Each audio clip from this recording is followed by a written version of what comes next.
इंसाफ में और फैसले में फ़र्क होता है। ये फैसला हुआ, पूरे शहर को मालूम था, आपके छोटे चैनल्स पर चलने लगा था कितनी सज़ा होनी है।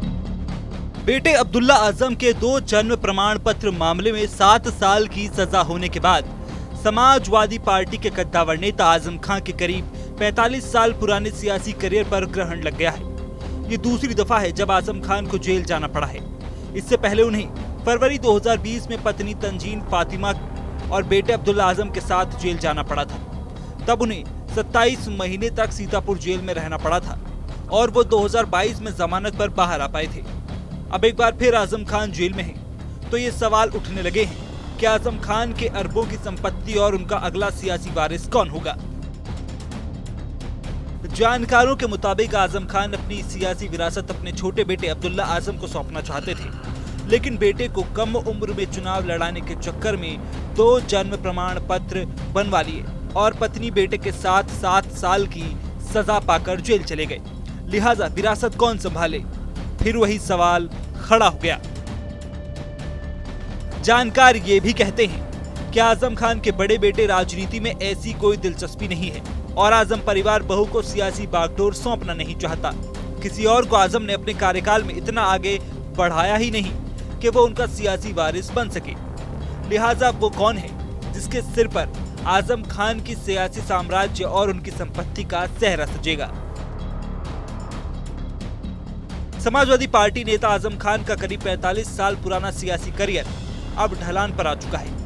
वो 10 बार विधायक, 1 दफा सांसद और 1 बार राज्यसभा सदस्य भी रह चुके हैं। इसके साथ ही 4 दफा कैबिनेट मंत्री और 1 दफा नेता विरोधी दल भी रह चुके हैं।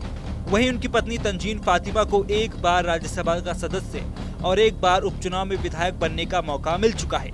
वहीं बात अगर अब्दुल्ला आजम की करें तो 2017 और 2022 के विधानसभा चुनावों में अब्दुल्ला विधायक तो बन गए, लेकिन दोनों ही बार उनकी विधायकी कानूनी अड़चनों की चक्कर में रद्द हो गई। पूर्व की सपा सरकार में यूपी के मिनी मुख्यमंत्री के नाम से जाने जाने वाले आजम खान सपा सरकार जाने के बाद भाजपा सरकार आने के बाद से ही विरोधियों के निशाने पर आ गए थे। या ये भी कह सकते हैं कि अच्छे दिन का नारा देने वाली बीजेपी सरकार के शासन में आजम खान के बुरे दिनों की शुरुआत हो गई थी। आजम खान चाहते थे उनका बेटा अब्दुल्ला आजम राजनीति में स्थापित हो जाए और उनका सियासी वारिस बन जाए। अब्दुल्ला हर वक्त पिता के साथ राजनीतिक जलसों में साए की तरह साथ रहते थे और इसी पुत्र मोह ने आजम को पत्नी और बेटे के साथ दोबारा जेल की सलाखों तक पहुंचा दिया।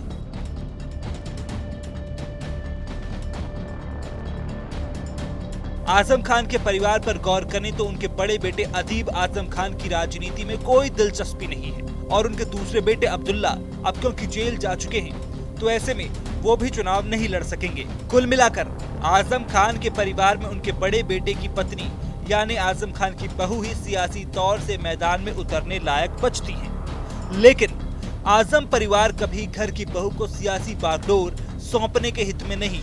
फिर अंदाजा लगाया जा रहा है 2024 के लोकसभा चुनाव में आजम खान के बड़े बेटे अदीब की पत्नी को ही आगे लाकर नया चेहरा बनाया जा सकता है।